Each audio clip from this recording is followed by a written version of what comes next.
Are you ready? I guess I am. Yeah, you want to state your name? I'm here talking with President Emil Jones. He's the president of the Illinois State Senate and has served in various capacities in the Illinois General Assembly since 1973. Since 73.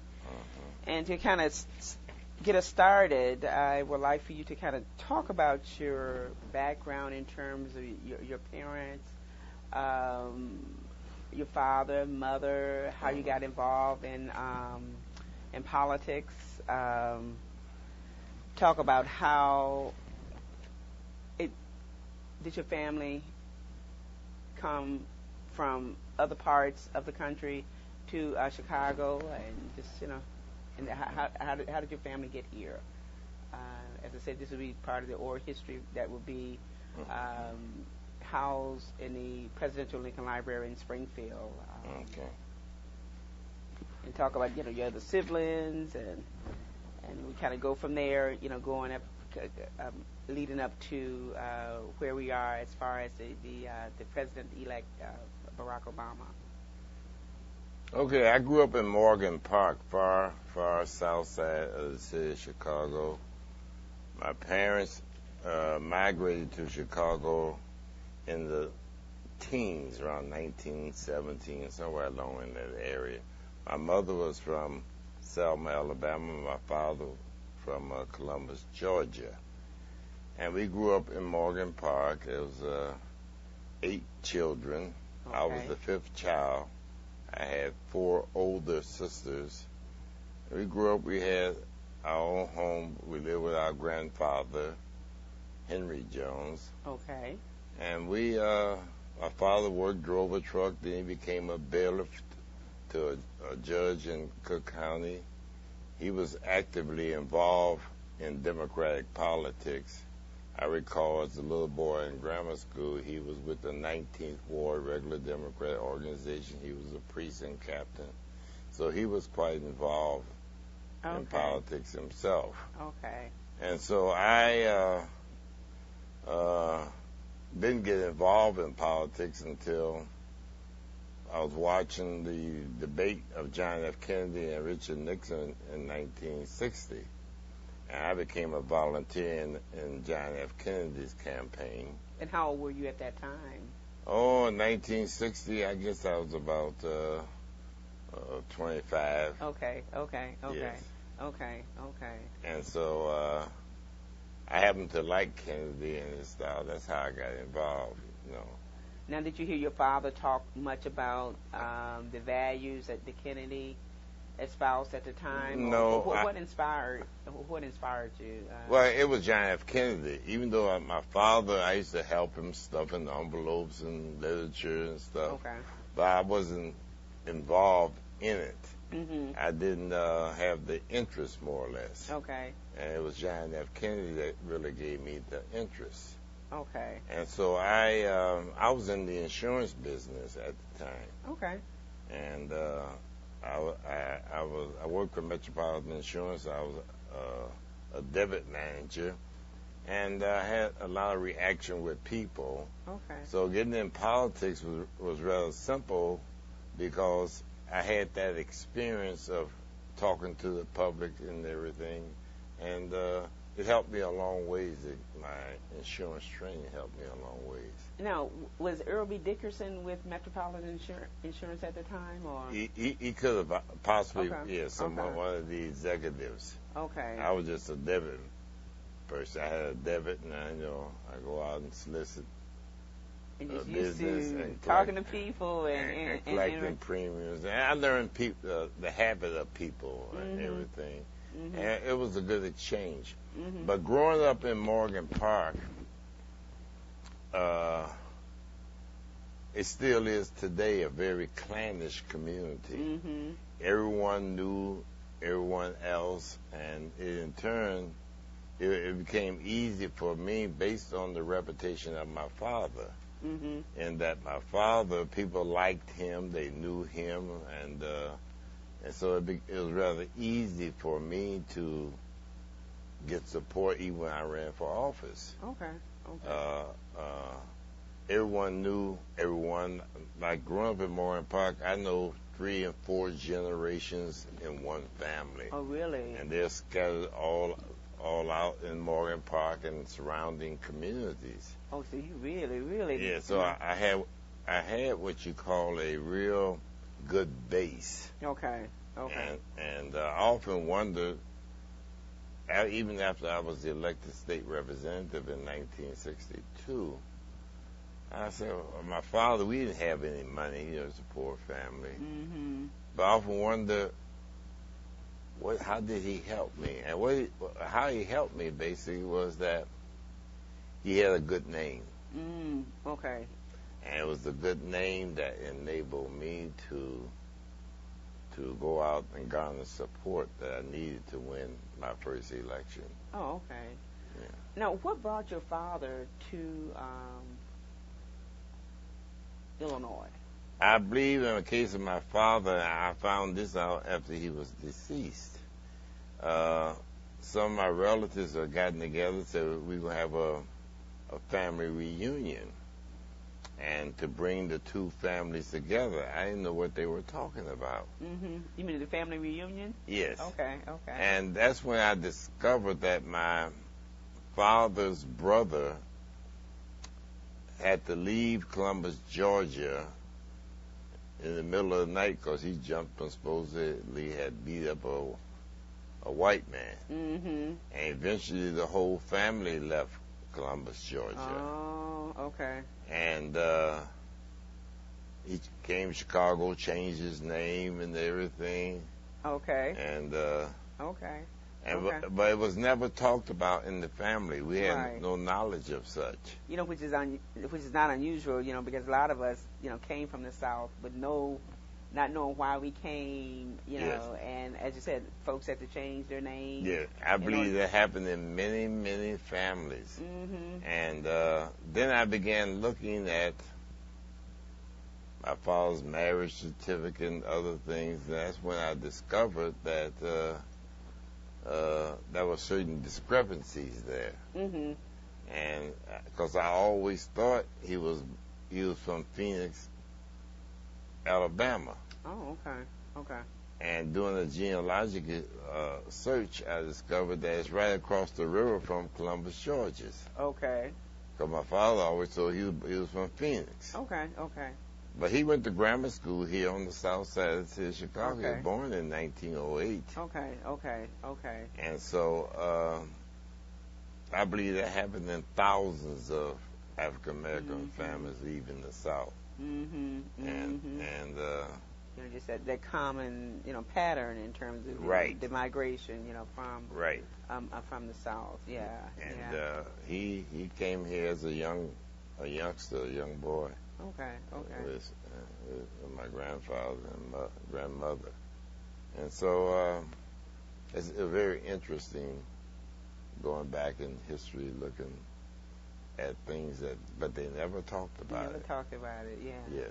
And, but you, I'm assuming you talk about those experiences with your family now. Right, I do. I talk about it, see, but what I'm saying is that for reasons that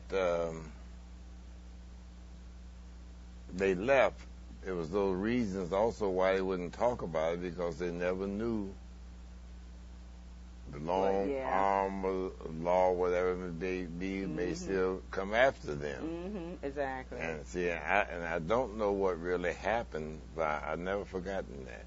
Okay, Yes. and you still to this day That's right. don't know what happened. Mm-hmm. Talk about your school life, and growing up in Morgan Park. What was it like? In which grammar school you attended? High school? Yeah, I attended John D. Shoup Elementary School. Oh, okay. And the teachers who taught us, most of them lived in the community. Okay. And so it had what you call its checks and balances, in that for discipline and things of those natures, the teachers are right there in the community. They knew your mother, they knew your father. So it sort of kept you in sort of check. Okay. And it was a closed community wherein other parents, if you go out, you're doing something wrong, they would talk to your parents about put you. your check. That's right. So it had its checks and balances, and all of my sisters and brothers, we all graduated from John D. Shoup Elementary School. Now, all of my sisters graduated and went to Morgan Park High School. Okay. But, and one of my brothers, my youngest brother, who's deceased now, Harold, he went to Morgan Park High School and graduated. Okay. But I went to Tilden Technical High School. And why is that? Going so far out of the community. Right, but it was a very, very good school. It was called a pre-engineering school. We had to take a test to get in that school. Oh, okay. Okay. And so I went to Tilden Technical like the High Walter School. Payton and the Whitney Youngs. Right. Okay. That's right. Okay. Mm-hmm. And my brother next to me, he also went to Tilden Technical High School. Okay. It was a school designed for math and science and pre-engineering, more or less. Okay. Okay. We had drafting. I loved math, and so all the way math, algebra, trigonometry, drafting. It had shops, machine shops, and all those different things. But it gave you a well-rounded education. Okay. Uh-huh. And so I enjoyed high school. I enjoyed it. Yes. And now, who were some of your memorable friends who you graduated from high school with that are around today, who perhaps prominent and maybe not so prominent? Well, we have. Actually, I will go back to my grammar school class. We were very close, and we are still close. Okay. Amy Tate Billingsley, she's in Washington. Her former husband was president of, I forget the name of the university. They're still around. John Jenkins, Kenneth Keith, Earl Bryant. Earl and I both graduated Shoup School together. We both went to Tilden Technical High School. Okay. And most of my high school classmates, I knew them, but since they came from all parts, I can pause it. Okay. They came from all parts of the city. We didn't establish what you call a real close relationship and bond like we did in grammar school. Okay. Yes. Okay. And when I left, when I graduated from John D. Shoup Elementary School, went to Tilden.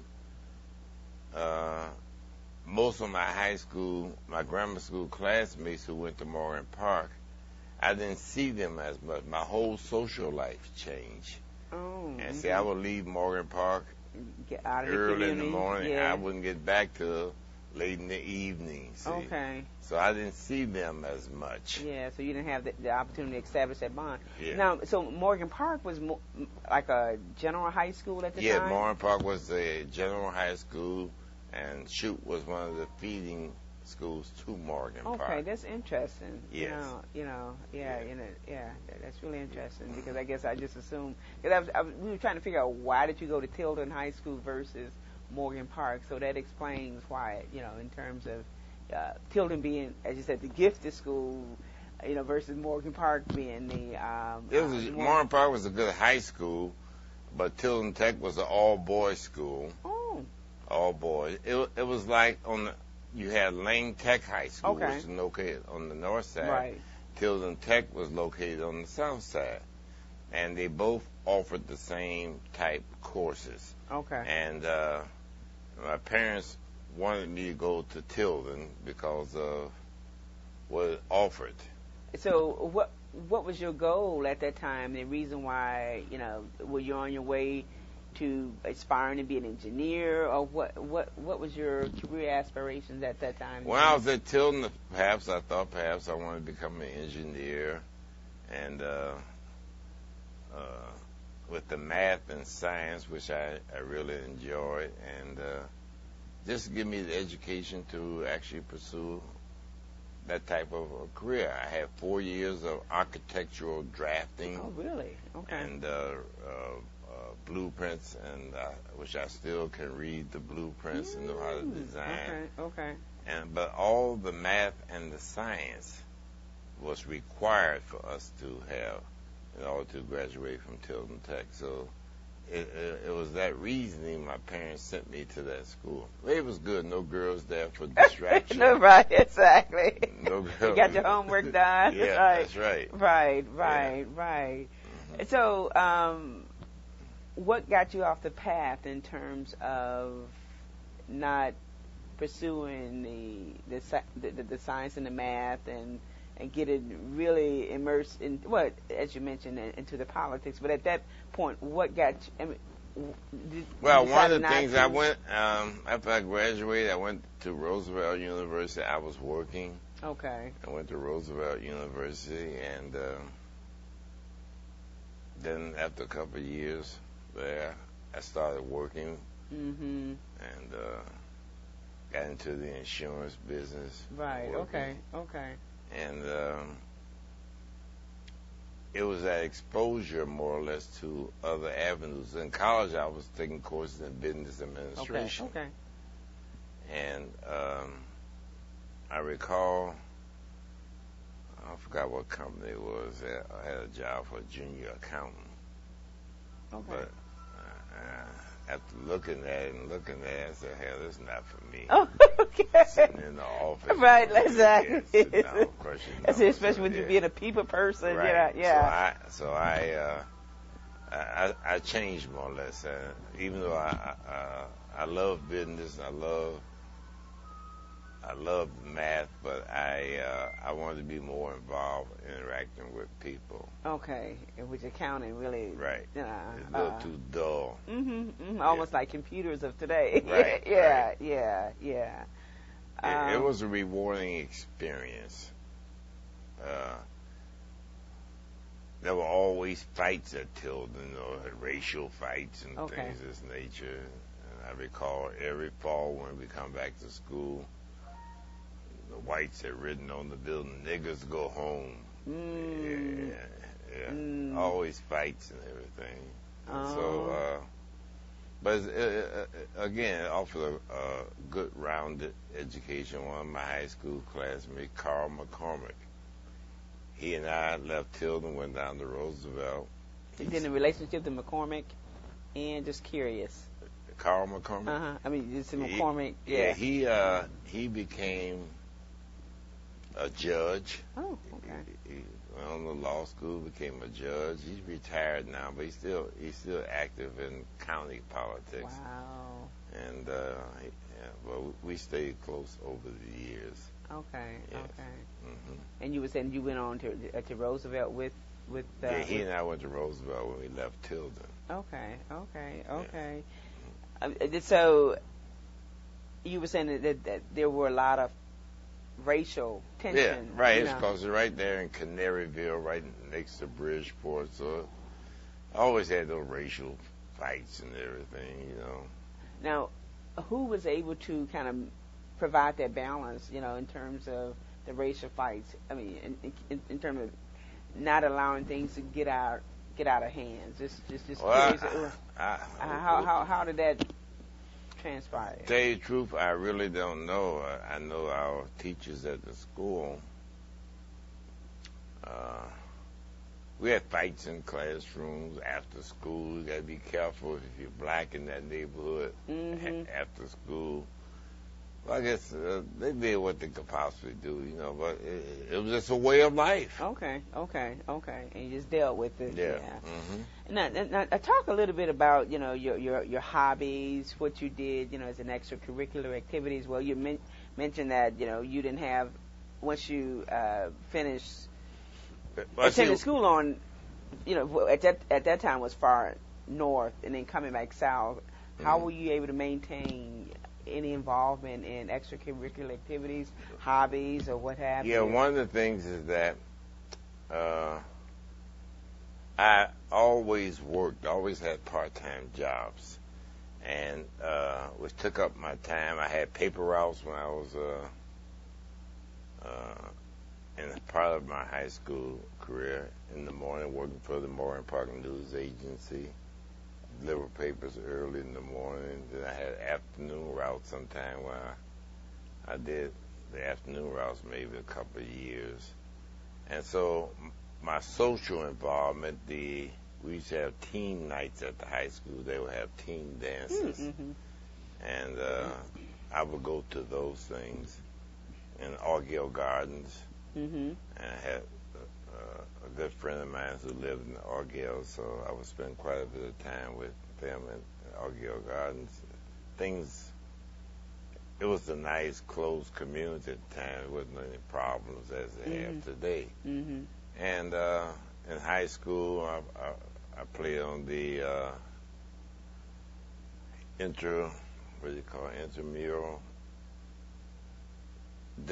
basketball team. I was not on the team that played before the crowds. But okay, the intramural. Yeah, right. Intramural. That's what it's called. Yeah. Right. I did that and so forth.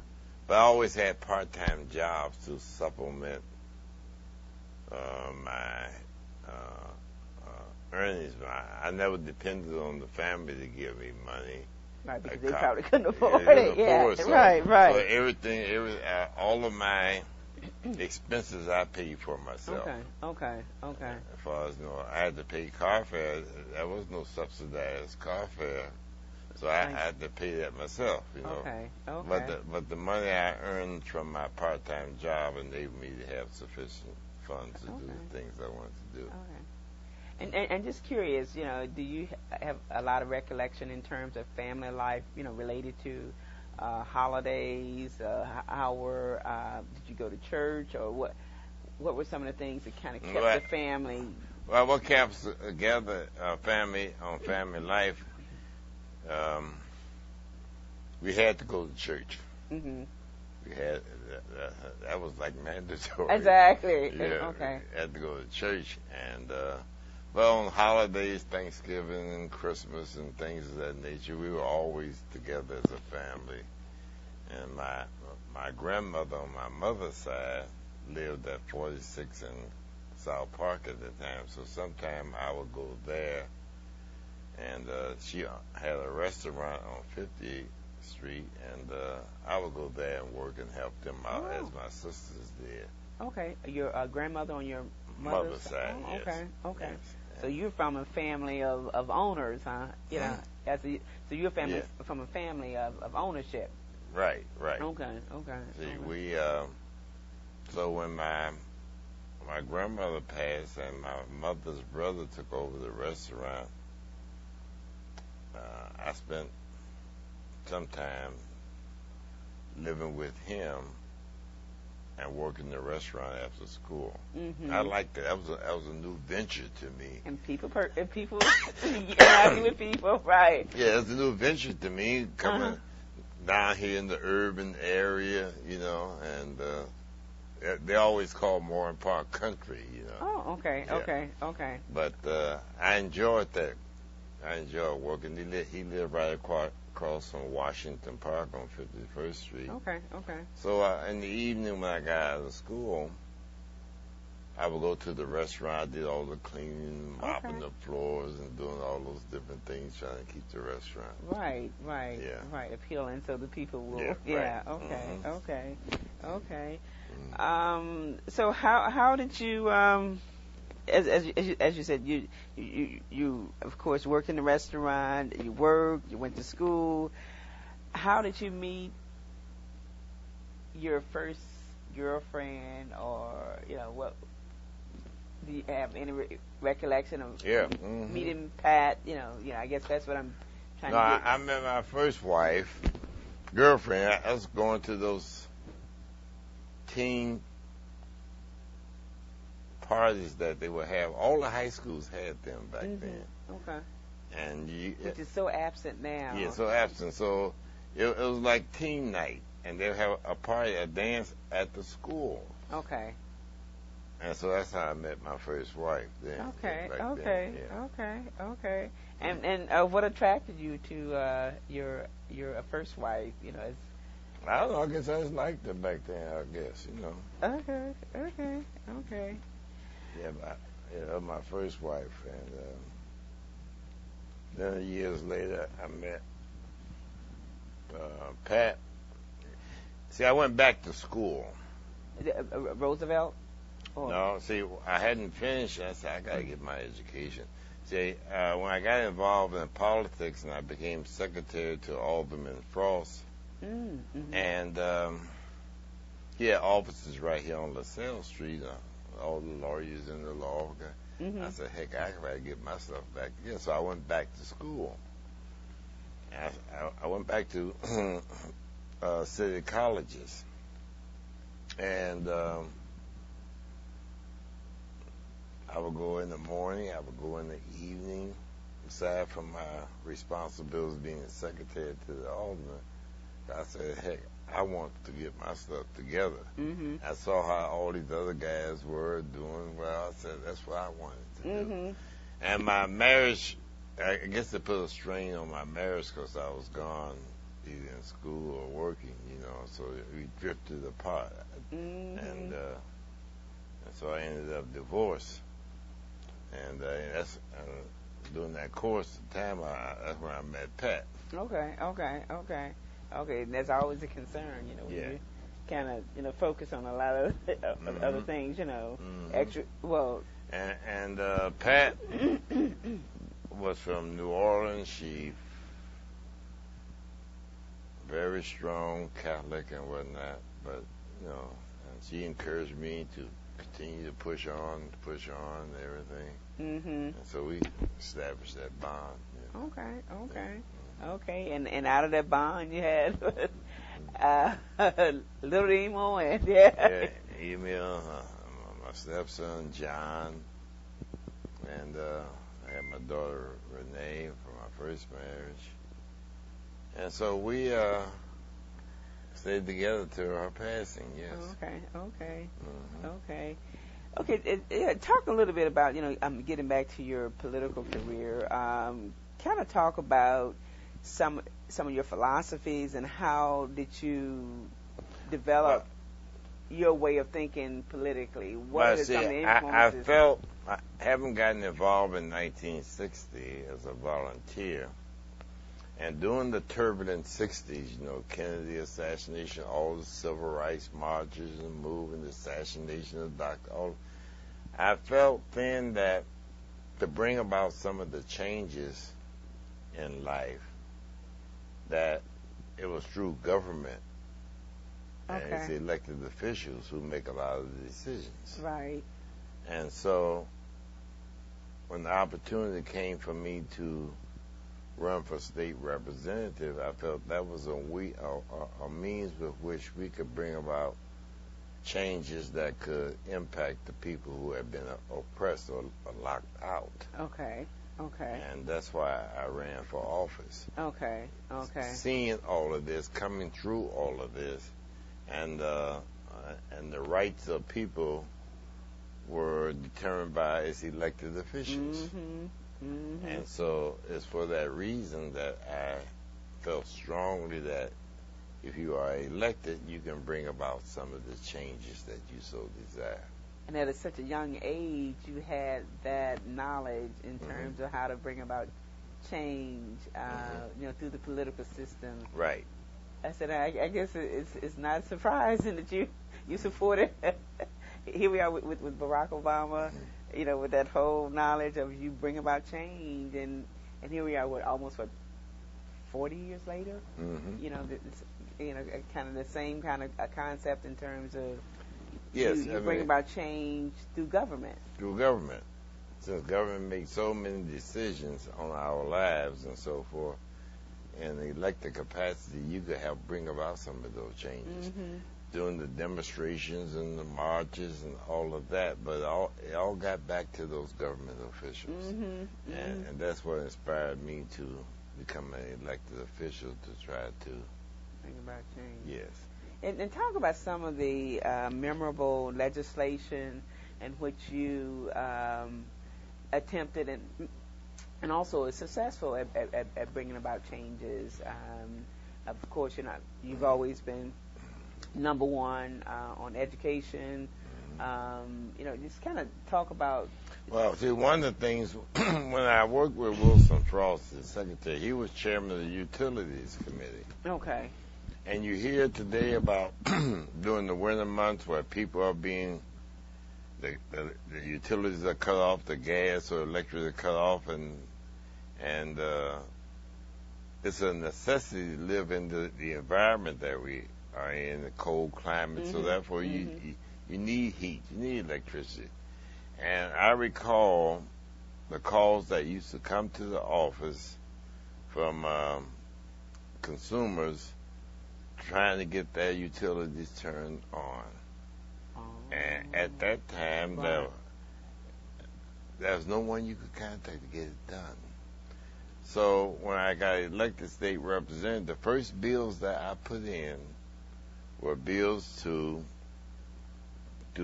stop utilities from cutting off a customer for non-payment during the winter months. Those are the first bills that I put in. Okay. And as a result of those bills, the gas company and electric company set up a policy and to discontinue that practice of cutting off one's utilities during winter months. Those are the first bills I put in. And who was some of the other legislators who supported you that? Well, being the legislation did not pass, but it brought more attention to the issue. And the powerful utility companies, they lobbied against doing that. They fought like heck against doing that. But it brought an awareness to them that this was a major concern. So they themselves stopped cutting off one's utility in winter months, and it still exists to the day. Now,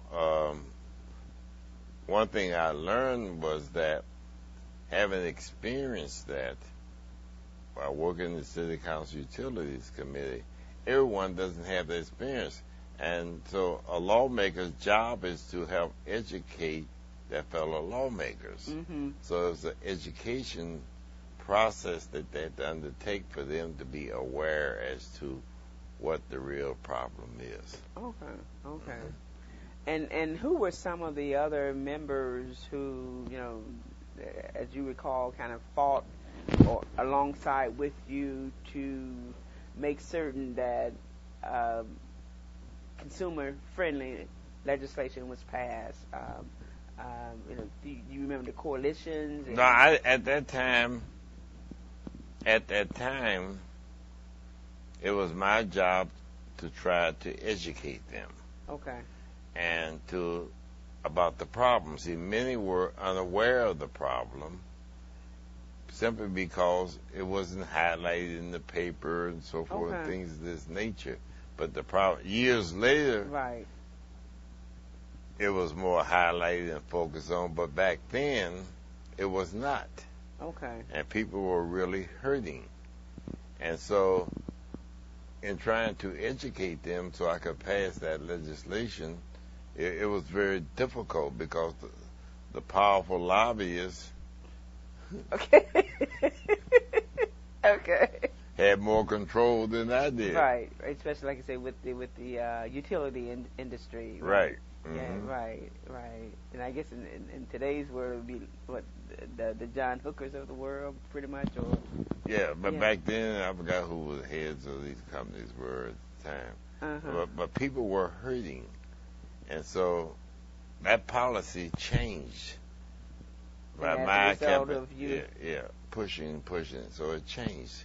Those were the first pieces of legislation I felt were necessary to how government can help people. Yes. And most of the people are poor people. That's true. Whether rural or Chicago or what have you. Yeah.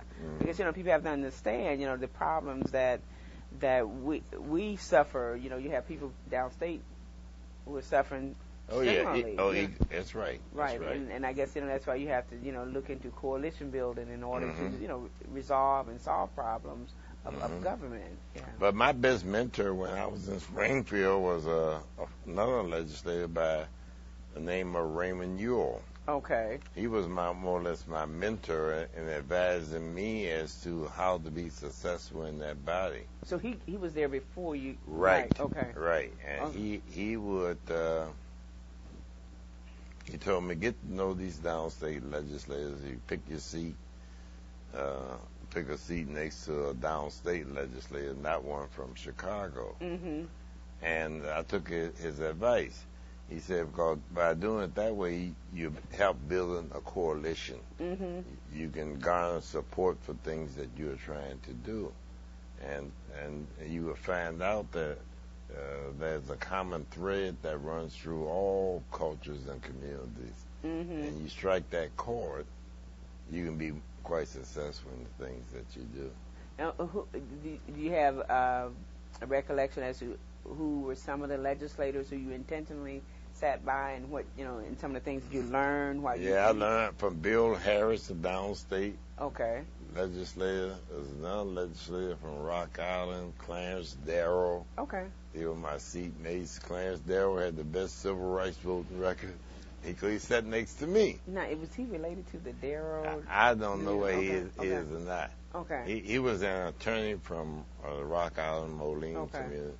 Bill Harris was from down there in, I believe, Macoupin County. Okay. He's a coal miner, problems and all those different things. But he was one who educated me about the plight of the people down in his community. Mhm. And in turn, I educated him about the plight of the people in the urban community. Found out they got the same problems. Wow. And so it was those relationships that enabled me to be successful in the legislative process.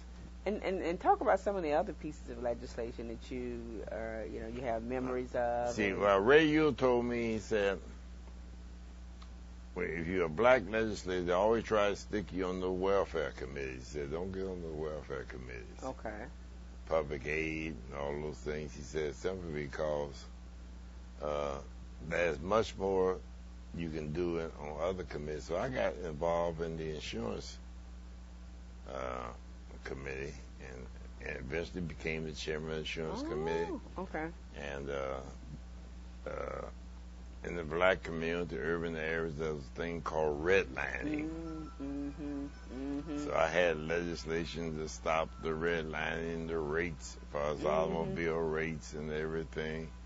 Hearings forcing those individuals to look at, and just because a house down the street from you may be boarded up, it shouldn't affect your insurance rate. Exactly.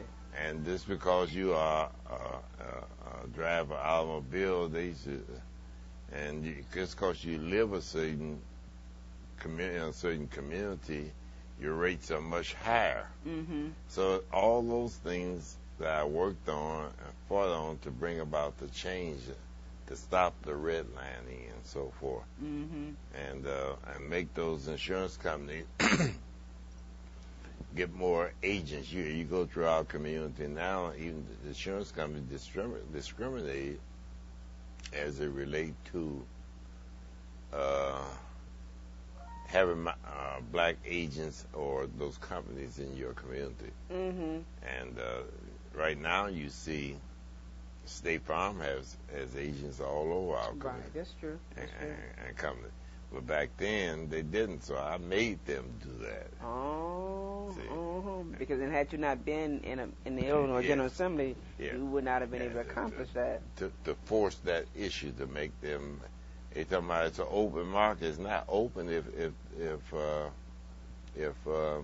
you do not have in your community those agencies offering those products. Right. Okay. And so through my being the chairman of the insurance commission and bringing those issues out with them, I saw a major change. Okay. And that's why today in our community you see a State Farm company, Allstate, Mm-hmm. Those were the two biggies, but they were not in our communities. Okay.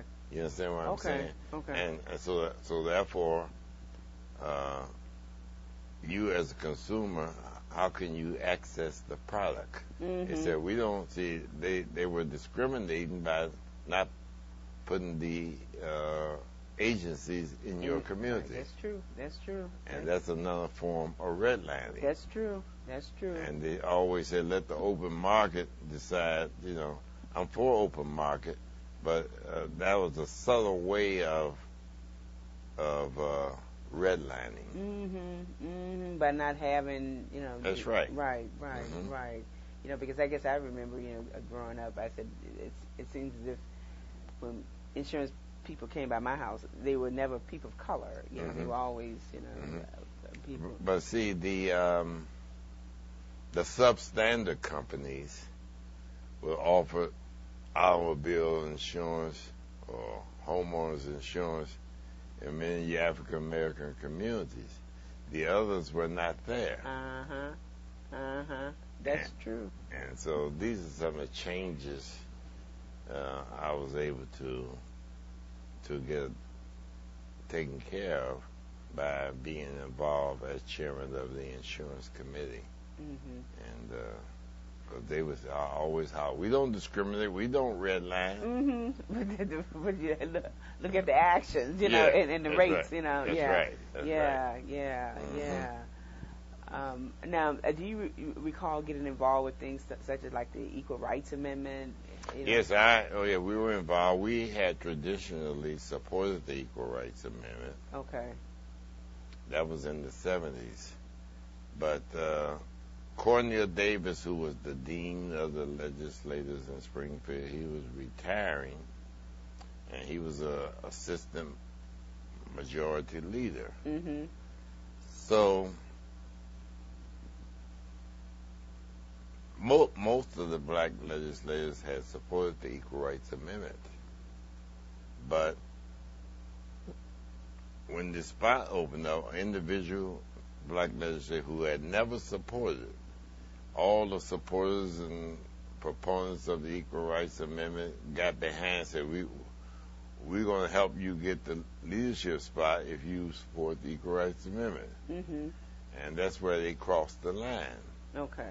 So when the Equal Rights Amendment came up, that next time, 5 of us didn't vote for it. Oh, okay. And myself, Gene Barnes, Caldwell, I forgot who else the others were. We didn't vote for it because they said we're not involved in selecting the leader, but they would not publicly say they were not. Oh, okay. And so we didn't vote for it that time, and it did not pass. Was that at the time when Phyllis Schafferly was around? Yeah, but that had nothing to do with us. We had always voted for it, so I assumed we'll vote for it again. Oh, okay. But they got involved in the internal politics of leadership. Okay. And they crossed the line. Okay. This is, which is a no-no. Yeah. Tell me a little bit about the whole the lottery, in terms of how it evolved into a conduit to support education, and what went wrong there. Well,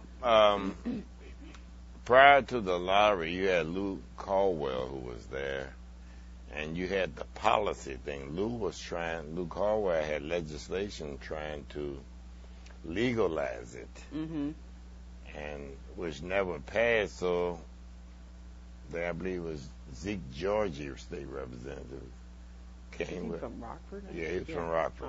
Zeke Georgie is the one that came with the lottery bill, I believe it was. Oh, okay. I think he was the one. And it was sold as a means to support education. And that's why many lawmakers voted for it. So, and it did go to education.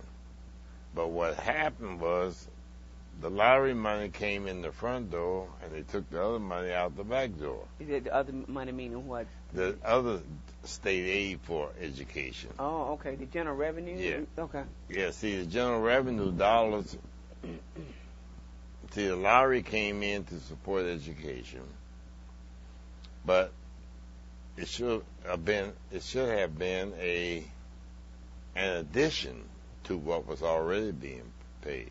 And not to replace.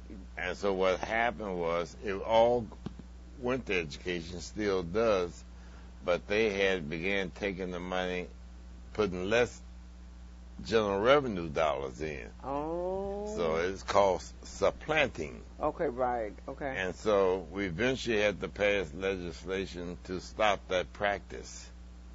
Okay. And so now all the general state aid plus the lottery money go into education. Oh, okay. So that's why that discussion kind of stopped because of the legislation that you put forth in order to stop that that practice. Okay. Right. Okay. Any other legislation that you're proud of, and I'm certain a lot of other things that you're proud of, and the kind of the coalition that you developed, to pass successful legislation.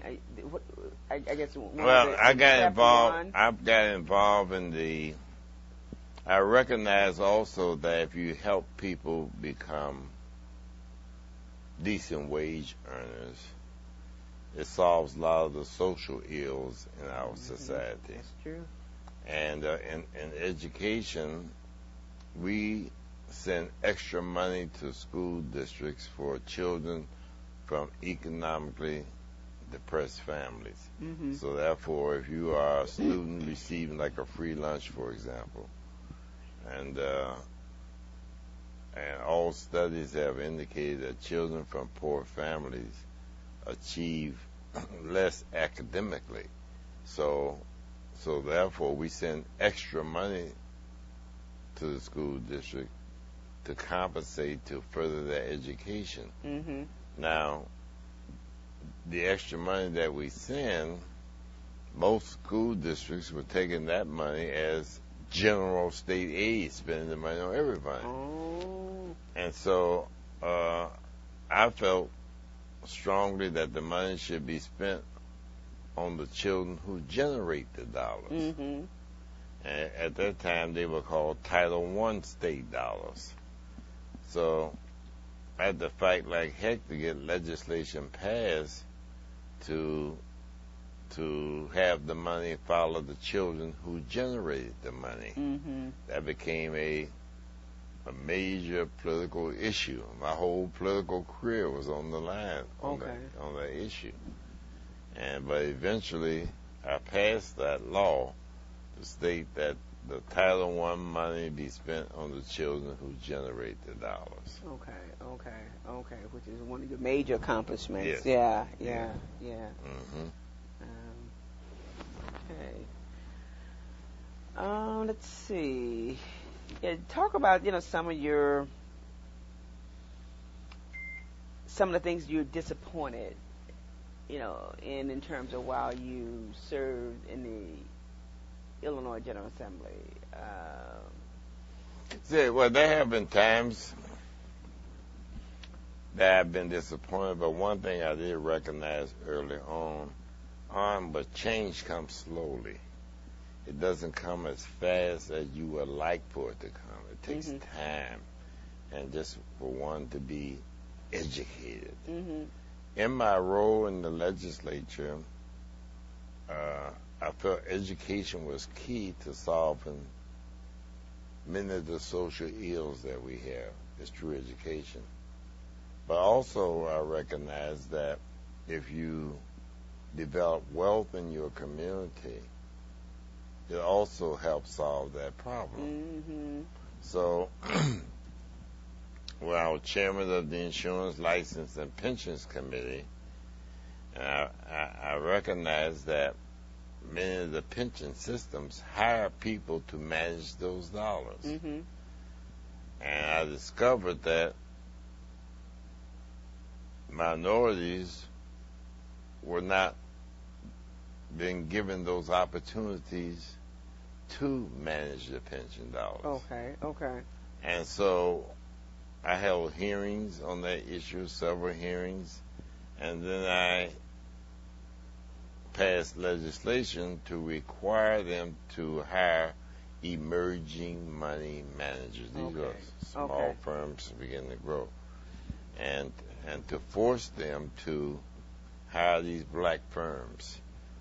And when you hire black firms, sure, they hire whites, they hire blacks, but you hire the firms, they began to develop, have a business, they hire people, you're solving the economic problem in your community. That's true.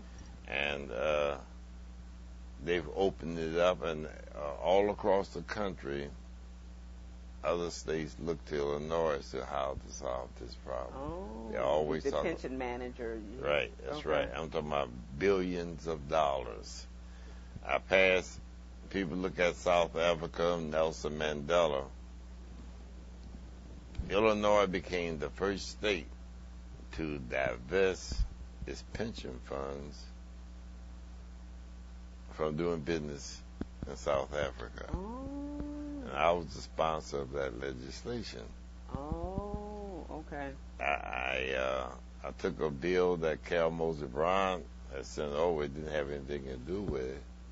And I put the divestment legislation on that bill. And when was that around? I forgot what Okay, go ahead. Years it was, but it's to divest pension funds from doing business in South Africa. Wow. And eventually the federal government followed suit. I don't know if any other state, but that is what broke the back of that apartheid government, is the divestment the money. of the money. And so that's when I got my first glimpse at the big major banks who sit as the trustees of these funds and so forth, and they didn't want that money coming out of South Africa, see, but I got my first glimpse at how it actually worked. Right. The money. But that eventually led to the crumbling of that government. Wow. Illinois became the first state. An economic revolution. Yeah. And so, and I try to educate other lawmakers along those lines. I try to educate them the importance of understanding the dollars and economics rather than always looking at welfare as the main issue that you deal with in a legislative body. And that type of issue is not an issue that you're going to get a lot of publicity from. It's rather dull when you're dealing with crunching numbers and whatnot. But it's a means with which you can solve many, many other social ills through that process. And I tried. I did not know that. Yeah. When I became the minority leader in 1993 of the Illinois Senate, and I wanted someone else to take up that cause. It's an issue where you have to stay right on top of it every year. I make them report to the legislature as to what they are doing, But you got to stay right on top of them because they go back to their old ways. Exactly. The whole monitoring, And I couldn't get another legislator to be that point person. So when Brock got elected, I sat with Brock. And I told Brock, I said, now this is an issue that I've been trying to get someone to champion. Okay. And he took up the cause. Wow. And began working on that. Right, because he understood, the whole numbers and the implication as far as economic development. Right, so he understood. You see a lot of these big buildings going, they're financed by pension dollars. And so Brock understood and he got involved and whatnot. Then I could go do my other duties, see, because being the leader, I didn't have time to stay focused on this piece. Right. Okay. So that was one of the major pieces of legislation that you kind of encouraged him to kind of get on board. Right. Oh, okay.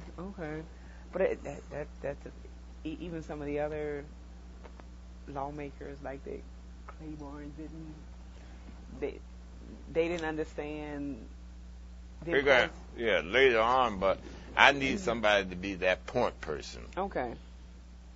See, 'cause I didn't have time to do it. Okay, and who really understood it, yeah. Right, and so Brock became that person. Okay, and talk about how you worked with Barack and how you shaped Barack and some of the wisdom that you provided to him and vice versa. Just. Well, I knew Brock long before he came to the legislature. I knew him when he first came. I met him when he first came to Chicago, when he took the job as a community organizer. Mm-hmm. And I saw he and a group of community folks and ministers out on the corner right down the street from my district office. Was that Palmer Park? No, that was right down the street from Finger. Okay. Around 111th and Wallace. Okay. And I stopped them. I stopped to see why they were there and everything. He told me they were concerned about the high dropout rate at Finger High School. Mm-hmm. And they felt government should do something about it. I said, well, you haven't got to be. They were trying to organize a demonstration. I said, well, I invited them to my office, which was right down the street. They all came in. 111th Street. Yeah, and they in turn stated what the problem they felt we should be doing something about trying to save these children. I felt was a good idea. Mm-hmm. And it's a type of group that most elected public officials shy away from, And because of what they were trying to in your face. Protest, in your face kind of stuff, right. Mm-hmm. Okay. I guess I saw what shocked them by my willingness to work with them. So they only not only stated the problem, felt something should be done, and they had the recommendation solution. So I took their recommendations to the State Board of Education. Mm-hmm. We got funding for a dropout prevention program. Oh, okay. And today, as a result of that, it evolved into alternative high schools. Oh. We have alternative high schools in the city for those students who do not fit the traditional mold. For some reason, they drop out. And the alternative high school affords them the opportunity to complete their high school education rather than end up in the juvenile. In the prison. Mm-hmm. Yeah, right. Mm-hmm. So, see, what I discovered in the legislature is that many of your white legislators, the initiatives that they would be pushing in Springfield came from the community organized groups. Oh, okay. And all the research is done. All they have to do is introduce the legislation. Right, to implement it. Right. Okay. And so, in the African American community, that didn't happen. So I was glad to have this group. Or it made me a better legislator. Exactly. You understand what I'm saying? As a resource, right. Having all the research there and the solutions there, in terms of how to come down in groups and testify, but not complaining against always. But they have the complaints, but they have the recommended solutions to solve the problem. And that's why I enjoyed about it. Okay. So that was our first encounter. Okay. And only years later did I discover when Brock became a state senator, he had written this book. Mm-hmm. And he talks about it, but he thought he was naive. He thought I was the ward committeeman, which I was not. See, okay. That was Wilson Frost. We had offices together. Right. And I guess they had planned to protest with me, but it didn't work that way. Oh, because he thought you were the war commitment. Okay, okay. Since our offices were in the same building, it wanted to challenge the establishment, everything. So, but which you were very much a part of, and talk a little bit about how you became involved with the organization, the political. Well, when I became that volunteer, I said, heck, I like this. So I got involved in the organization. I began to assist elections and everything. Eventually, I became a precinct captain. Okay. And my training as an insurance agent enabled me to be a good captain. Because dealing with folks, the habits, and it was a community that I grew up in. I knew all the families and the people, so I became one of the top precinct captains. Okay. Okay. One of the top precinct captains, part of getting the votes for candidates and doing all those different things. And so when we put together the organization, and unlike most black organizations in the city of Chicago, they were hand-me-down type of organizations. We built our own organization from scratch. And that was with the 34th Ward? Right. Okay. Before that, it was 21st, but after redistricting, it became 34.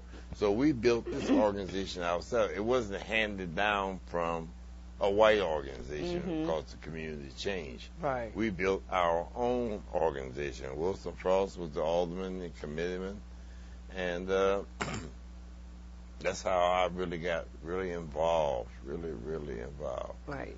And I became that, what you call, the resource person, because everything politically I read. Okay. I read candidates running for office. I read all the literature. I read the election laws and how you do it. So we put this whole thing together. And that's how we were able to elect many elected officials locally out of our organization. Now, do you have any recollection so you can pass that political wisdom on to other people? What are some one of the things that one has to be willing to do is to involve themselves, not come in wanting to start at the top. And so when I say we built an organization, we built it by doing community service, doing the grunt work if necessary, and don't think you are above going knocking on doors and doing all those different things and helping someone. That's what we did. And we put together the organization. We worked hard. We elected.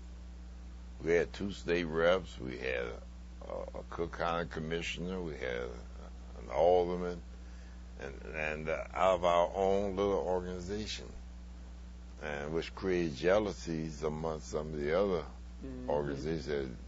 They're getting everything. It wasn't given to us. We did our homework. And that's how we built the organization. See, so when Brock came as a community organization, he saw this, and as the establishment, more or less, but the political powers to be didn't give us this. We put it together ourselves. Yeah, almost like self-empowerment. Yeah.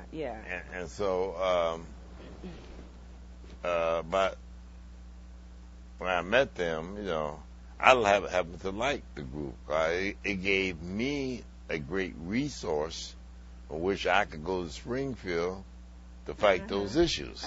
You understand? Right. It was a great resource to me. Right. And Brock, the organizer, we became good working friends, because he found that I was not.